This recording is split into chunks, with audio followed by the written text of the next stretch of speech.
OpenAI has teased a stunning new text to video model. It's called Sora, and it's blowing up the internet. Sora is an AI model that can create realistic video from a simple text prompt. Now, what has everyone talking is the apparent quality of the output. Sora can generate videos up to a minute long that appear to be incredibly realistic and smooth. MIT Technology Review calls the initial videos displayed by OpenAI as, quote, high definition and full of detail. And indeed, the demos so far we've seen look pretty stunning. They show scenes like a hyper realistic scene of a woman walking through Tokyo at night and a really cool, vivid, realistic looking movie trailer featuring an astronaut.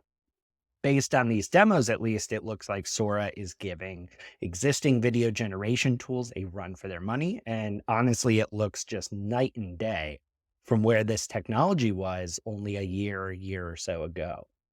Now, Paul, I don't think that there's a question that Sora is a huge deal here. Like, it is blowing up the AI corners of the internet based on how good some of the examples they've shared are. We don't have access to the tool yet, so we're reliant simply on these cherry picked examples, but they're pretty crazy. Regardless, it really seems like an insane amount of innovation in AI generated video has occurred compared to just a year ago. If you look at what was being output then, do you agree with that? Is that what you're seeing?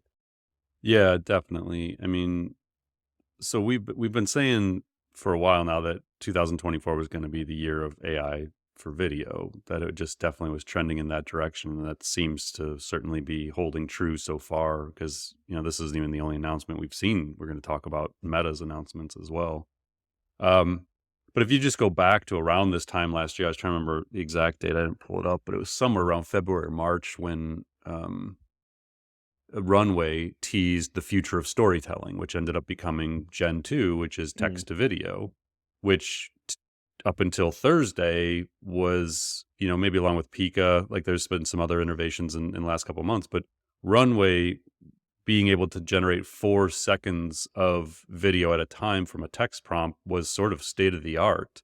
And then you could extend those videos to about 16 seconds, I think is the max length through Runway. And so we've talked a lot about Runway on this podcast before. I demo it all the time when I'm giving keynotes as a model of kind of where the video is going. So to go from that 16 seconds to a minute is pretty incredible. And my feeling was the minutes seemed kind of arbitrary, honestly. Like I mm. don't know why I'm sure a minute is within their research, but it seems as though they can probably go further than that. So my initial take was this isn't the Chat GPT moment, I would say, for AI video yet. Maybe in part because it's not really available to anybody yet, but it doesn't seem like we're quite there, but certainly a milestone in the advancement of AI video generation.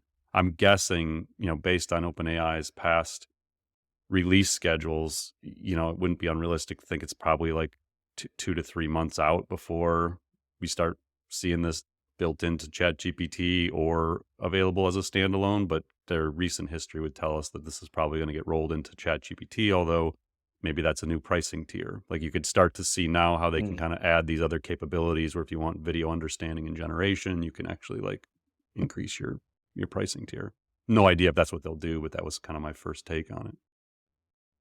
So I don't know. I mean, there's a lot of speculation out there, just given how insanely good this looks and like how fast the innovation seems to be progressing. Like it just strikes me, and I just have to ask, like, are we looking at a near future where you don't really need to hire someone to shoot video? I mean, it sounds a little crazy, but like Yeah. we have to assume we're getting longer and longer hyper realistic videos very, very fast.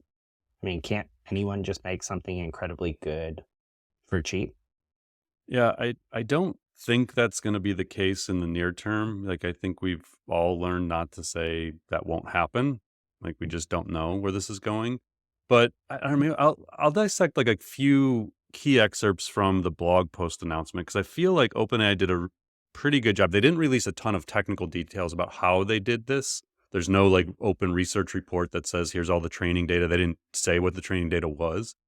But the blog post had some really interesting aspects to it. So First, they say we're teaching AI to understand and simulate the physical world with the goal of training models that help people solve problems that require real world interaction. So, teaching, like when a 3D animator or like a game designer or somebody builds something, they follow the laws of physics. Like the objects and the people, the characters, like follow the rules of physics in the universe.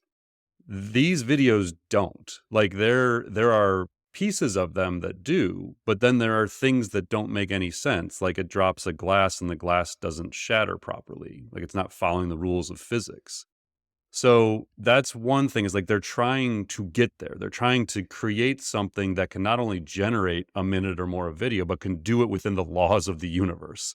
Um, so then it says introducing Sora, our text to video model. Sora can generate videos up to 1 minute long. So again, the context here is right now, best in class is like 4 seconds at a time to Mm, maintain consistency within those.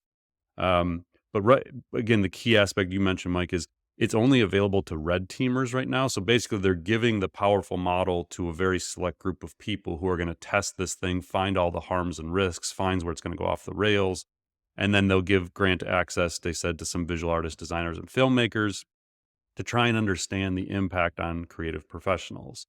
They went on to say it can generate complex scenes, multiple characters, specific types of motion. And they claim the model understands not only what the user has asked for in the prompt, but also how these things exist in the physical world. And this is, we're going to talk a little bit more about Jan LeCun in a minute at Meta. This is where the difference seems to be happening. Like, OpenAI is saying that they're building something based on transformers and kind of this diffusion model that is actually, in a way, understanding the physical world. It appears to me, Jan LeCun says that's impossible. Like mm, every interpretation I have of what he's saying is they're mistaken if they think that that's what's happening. So they go on to say the model has deep understanding of language. This is goes back to Mike. You and I have talked many times that language models are just the foundation. So they're saying that the fact that these things can understand language is a real key, and it enables it to accurately interpret prompts and generate compelling characters and emotions and things like that. Um, they also say it can create multiple shots with a single generated video that accurately persists the characters and visual style. That's key because, like, the example here would be if they're following a character walking down the street and the camera pans past that character and then comes back to that character, it's very hard for this AI to generate that character consistently once it has disappeared, in essence. And so they're saying that they're basically having these breakthroughs where they're able to not only generate that character, but maintain the consistency of that character as you kind of move throughout these scenes. And so to your question, can this replace, video design and animation? No, because they're only able to do it in like limited environments where they're able to maintain this consistency. So it's not like you can say, hey, design me a video game, and it just mm. goes and keeps all these consistencies and follows the rules of physics.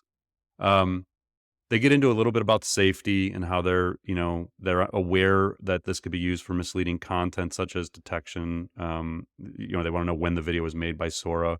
They did talk a little about C2 PA, which you and I are going to get into in another topic later on.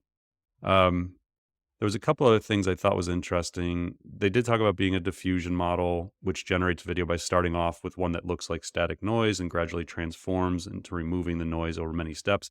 I think that's like, we're not getting into the highly technical stuff here. I think of the diffusion model in essence like sculpting. I don't know if this is even the right analogy, but when you start with a piece of marble and you like sculpt this thing out of it, think of the marble as like the noise. It's just like this thing, and out of that you create the sculpture.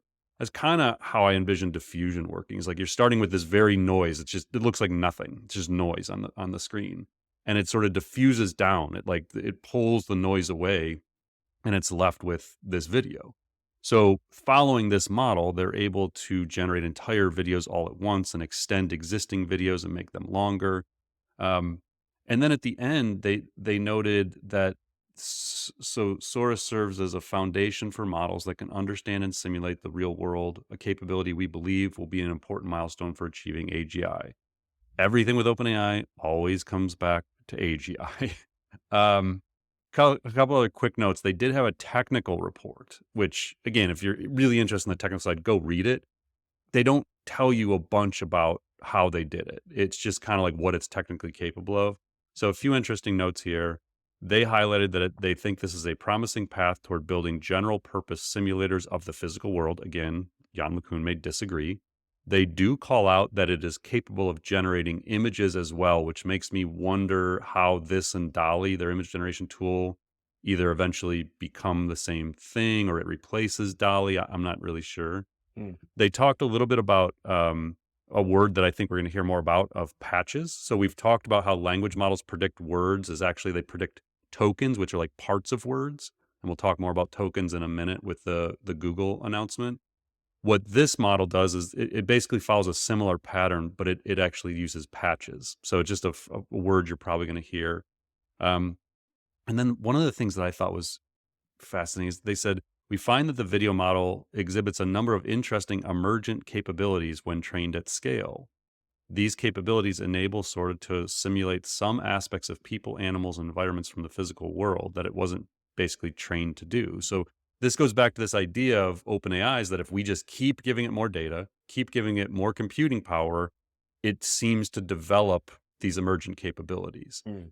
But they also noted that it does exhibit numerous limitations as a simulator, and this gets into how I started.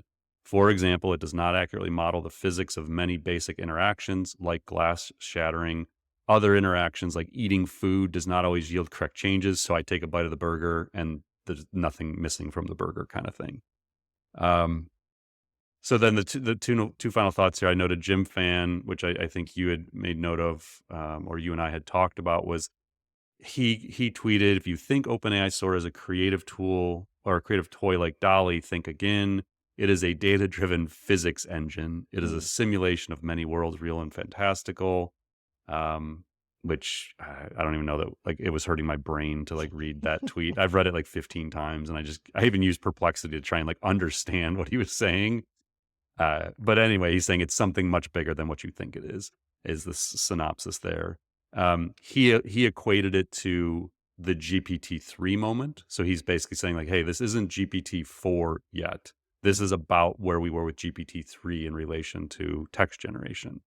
And then the final one I'll put a note in here is Jan LeCun did comment, and he was kind of like, people were taking shots at him saying, oh, I thought you said this wasn't going to work, and here it seems to be working. And he basically was like, this is not what you think it is. So he said the generation of mostly realistic looking videos from prompts does not indicate that a system understands the physical world. And this is going to be a theme throughout today's episode. There is disagreement from like the leading AI experts of how we move forward, what next generation looks like. But the final context from him, this is why he says the video they're trying to do isn't going to get us to the next level. He said, words or tokens are easy to predict because there is a finite number of them. Typically, there are about 30,000 possible tokens for text in any language. If you don't know the price if you don't know the price is only what a token comes next, you can produce a score or probability for each possible token. So in essence, what he's saying is as you're writing, as AI is writing things, there's only like 30,000 roughly variations of what could come next. And there's ways to kind of drill that down so you have a probability of a few select words. So he's basically saying like language prediction is kind of easy comparatively. He goes on to say, but the number of possible video frames for all practical purposes is infinite, continuous, and high dimensional. So he's basically saying like predicting a word is child's play compared to predicting what's going to happen in a physical world where anything can happen and you're trying to predict frames. And so he does not seem to believe that what OpenAI is doing is going to ultimately get to this AGI outcome. But they obviously disagree. So I don't know. I mean, that's kind of my big overall take here is it seems like a massive leap forward. It's very obviously noteworthy technology. I think once people get their hands on it, it'll be really fascinating to see what it's capable of doing. They're going to have to red team this thing like crazy because it's going to, what we know from GPT-4 is it had all kinds of capabilities that were nerfed out of it for, a technical term, which means safety, like Nerf guns, safety. So they made it safer. And this thing's going to do all kinds of horrible things. Like if you ask it to, I'm sure, depending on what its training data was, and they're going to have to protected from doing that.